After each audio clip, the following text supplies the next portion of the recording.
Chapter 3 public private and global enterprises. इस chapter में mainly public और ग्लोबल इंटरप्राइजेस के बारे में बताया गया है।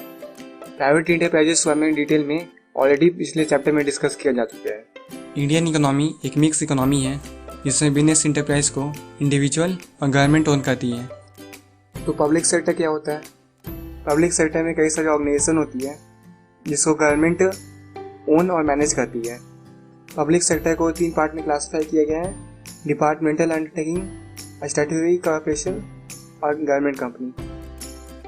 तो एक एक करके सबको डिस्कस करते हैं। तो पहला डिपार्टमेंटल अंडरटेकिंग। इस तरह के इंटरप्राइजेस को मिनिस्ट्री के डिपार्टमेंट की तरह इस्टेब्लिश किया गया था और इसको मिनिस्ट्री का एक्सटेंशन माना जाता है। इन डिपार्टमेंट के थ्रू गवर्नमेंट डायरेक्टली फंक्शन करता है और जो एक्टिविटी परफॉर्म किया जाता है इन डिपार्टमेंट के थ्रू वो गवर्नमेंट का ही एक्टिविटी होता है। इन डिपार्टमेंट्स का कोई इंडिपेंडेंट लीगल आइडेंटिटी नहीं होता है। इसके एग्जांपल है रेलवे, पोस्ट, टेलीग्राफ डिपार्टमेंट। इसके फीचर्स है: पहला, फंडिंग इसका गवर्नमेंट से डायरेक्टली आता है उनके बजट के थ्रू। दूसरा, गवर्नमेंट के रूल्स के अकॉर्डिंग उनको अकाउंटिंग और ऑडिट करना होता है। तीसरा, इंटरप्राइज के जो भी एम्प्लॉय होते हैं वो गवर्नमेंट के सर्वेंट होते हैं। चौथा, इन डिपार्टमेंट का कंट्रोल डायरेक्टली मिनिस्ट्री के पास होता है, जैसे कि रेलवे का कंट्रोल मिनिस्ट्री ऑफ रेलवे के पास है। पांचवा, ये डिपार्टमेंट अकाउंटेबल होते हैं मिनिस्ट्री को, क्योंकि मैनेजमेंट डायरेक्टली कंट्रोल किया जाता है मिनिस्ट्री के थ्रू। अब इसके मेरिट्स क्या क्या है? तो पहला है पार्लियामेंट कंट्रोल।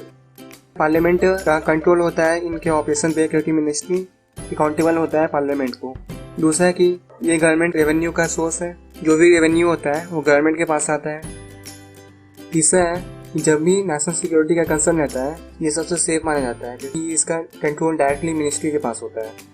चौथा है पब्लिक अकाउंटेबिलिटी, क्योंकि मिनिस्ट्री इसको कंट्रोल करती है और मिनिस्ट्री गवर्नमेंट के अंडर आती है, तो इन इंटरप्राइजेस को पब्लिक के लिए अकाउंटेबल होना पड़ता है। अब इसके लिमिटेशंस क्या क्या है? तो पहला है लैक ऑफ फ्लेक्सिबिलिटी। आसानी से कोई भी डिसीजन लिया नहीं जा सकता, क्योंकि इसमें एम्प्लॉइज डायरेक्टली कोई डिसीजन नहीं ले सकते। मिनिस्ट्री तक बात पहुंचने में कई सारे लोगों का इन्वॉल्वमेंट आता है, जिसमें डिले होता है और कई सारे प्रॉब्लम्स और आते हैं, जिसकी वजह से इसमें फ्लेक्सिबिलिटी का कमी होता है। दूसरा है delay in decision making.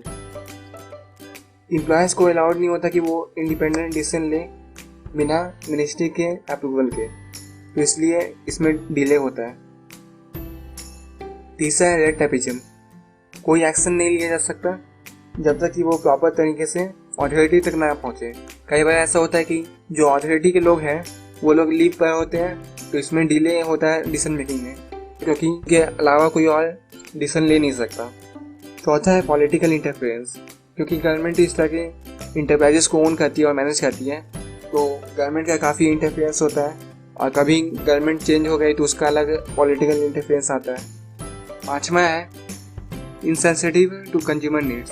Consumer कुछ और चाहता है और गवर्नमेंट कुछ और डिसीजन ले लेती है, कंज्यूमर नीड्स को आगे नहीं रखा जाता है। छठा है कि ये बिजनेस अपॉर्चुनिटी का एडवांटेज नहीं ले पाते, क्योंकि डिसीजन मेकिंग काफ़ी डिले होता है। पब्लिक सेक्टर का अगला टाइप है स्टैट्यूटरी कॉर्पोरेशन।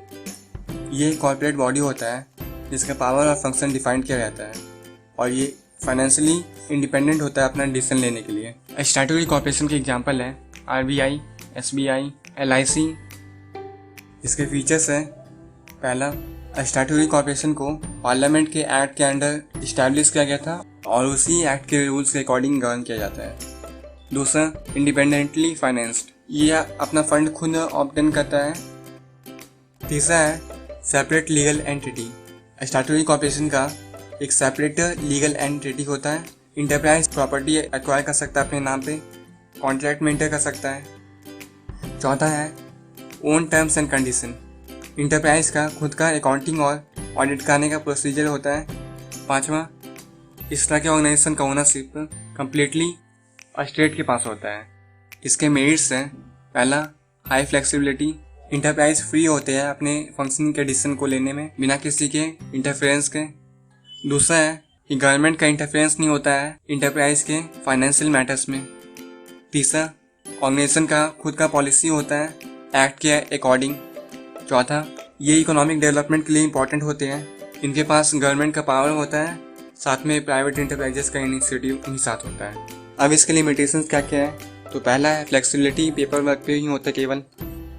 दूसरा है पॉलिटिकल इंटरफेरेंस, ऑर्गेनाइजेशन फ्री है अपने फाइनेंशियल डिसीजन को लेने के लिए, लेकिन बाकी डिसीजन को लेने के लिए पॉलिटिकल इंटरफेरेंस होता है। इससे तीसरा पॉइंट आता है कंपनी में करप्शन भी होता है। चौथा है कि डिले इन डिसीजन मेकिंग, जब भी डिसएग्रीमेंट होता है सभी लोग एग्री नहीं करते हैं तो डिले होता है डिसीजन मेकिंग में।